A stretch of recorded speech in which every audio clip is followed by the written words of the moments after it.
اور پوری قوم گمراہی کے اندھیروں میں ڈوبی ہوئی ہے۔ ملک سبا اور ملکہ بلقیس کا حال سن کر حضرت سلیمان علیہ السلام نے ہدہد سے کہا، ہم ابھی تمہاری سچائی کا امتحان لیتے ہیں۔ حضرت سلیمان علیہ السلام نے ملکہ بلقیس کے نام ایک خط تحریر کر کے ہدہد کے حوالے کیا اور حکم دیا کہ وہ ملکہ بلقیس کو یہ خط پہنچا آئے۔ خط لے کر ہدہد اڑتا ہوا ملکہ بلقیس کے محل پہنچا۔ ملکہ اس وقت اپنی خوابگاہ میں سو رہی تھی۔ ہدہد روشن دان کے راستے کمرے میں داخل ہوا اور حضرت سلیمان علیہ السلام کا خط ملکہ کے سینے پر رکھ کر واپس باہر نکل گیا۔ ملکہ کی آنکھ کھلی تو خط دیکھ کر پریشان ہو گئی۔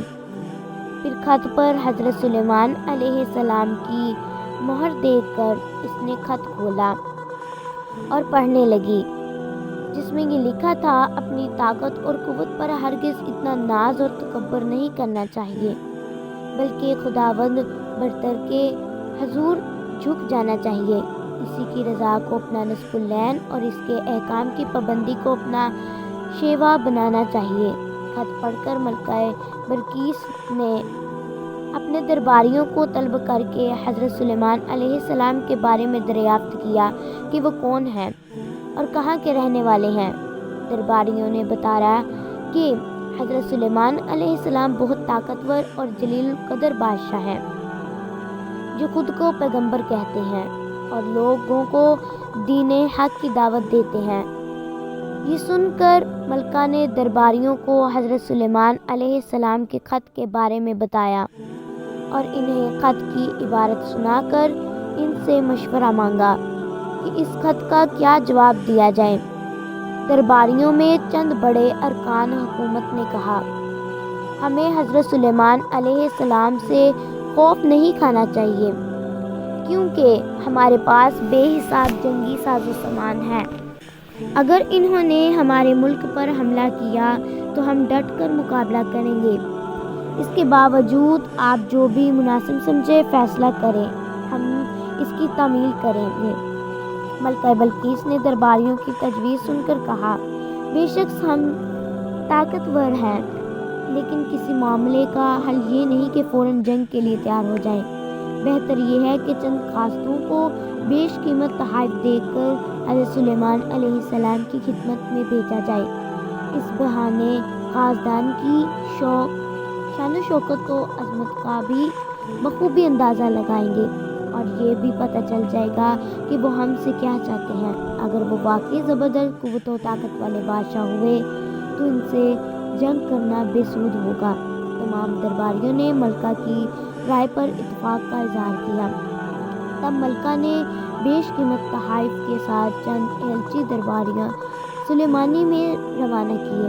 یہ ایلچی جب دربار میں پہنچے اور حضرت سلیمان علیہ السلام کی خدمت میں تحائف پیش کیے تو حضرت سلیمان علیہ السلام نے تحائف دے کر ایلچیوں سے فرمایا، تم جن کی قیمتی اشیاء سے مجھے بہلانے آئے ہو، ان سے زیادہ قیمتی اشیاء میرے اللہ نے مجھے عطا کر رکھی ہیں۔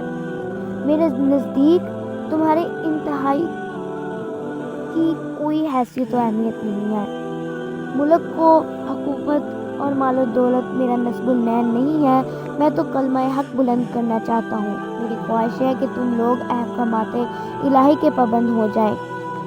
تم یہ تو حائف واپس لے جاؤ اور اپنی ملکہ سے جا کر کہو کہ اگر اس نے میرے نصب العین میں رکاوٹ کرنے کی کوشش کی تو میں ایک عظیم الشان لشکر کے ہمراہ آ کر اس کے محل کی اینٹ سے اینٹ بدا دوں گا۔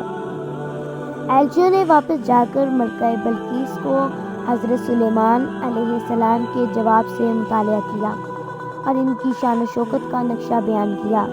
تب مل کر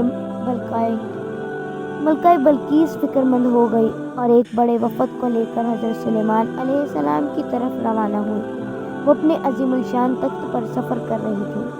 حضرت سلیمان علیہ السلام کو ملکہ بلقیس کی آمد کا علم ہوا تو انہوں نے درباریوں سے پوچھا، تم میں سے کوئی ایسے شخص ہے جو ملکہ بلقیس کے تخت کو اس کے یہاں پہنچنے سے پہلے لے آئے؟ حضور، دربار کا وقت ختم ہونے تک میں بلقیس کا تخت یہاں لا سکتا ہوں۔ ایک جن نے ادب سے کہا، حضرت سلیمان علیہ السلام نے فرمایا نہیں، یہ تو بہت وقت ہے، میں اس سے بہت پہلے یہاں ملکہ کا تخت دیکھنا چاہتا ہوں۔ تمام درباری خاموش رہے۔ آخر وزیر اعظم برقیہ نے کہا، حضور اگر اجازت ہو تو میں چشم زدن میں ملکہ کا تخت یہاں لا سکتا ہوں۔ آپ نے وزیر اعظم برقیہ کو اجازت دی اور وہ پلک جھپکنے کی دیر میں ملکہ بلقیس کا تخت وہاں لے آیا۔ آپ نے ملکہ کا خیر مقدم کیا اور اس کے آرام و آسائش کا سامان مہیا کیا۔ ملکہ بلقیس حضرت سلیمان علیہ السلام کے حسن سلوک سے بے حد متاثر ہوئے اور آپ پر ایمان لے آئے۔ پھر آپ سے اجازت لے کر واپس اپنے ملک چلے گئے۔ اللہ تعالیٰ جب کسی کو پیغمبری اور بادشاہی عطا فرماتا ہے تو اسے آزمائشوں میں بھی ڈالتا ہے۔ حضرت سلیمان علیہ السلام کو بھی آزمائشوں نے اللہ تعالیٰ نے ڈالا ہے، جس میں آپ ثابت قدم اور کامیاب رہے۔ ویڈیو پسند آئی ہو تو لائک اور شیئر کر دیں۔ کمنٹ باکس میں اپنی رائے کا اظہار ضرور کیجیے گا۔ جزاک اللہ۔ اللہ حافظ۔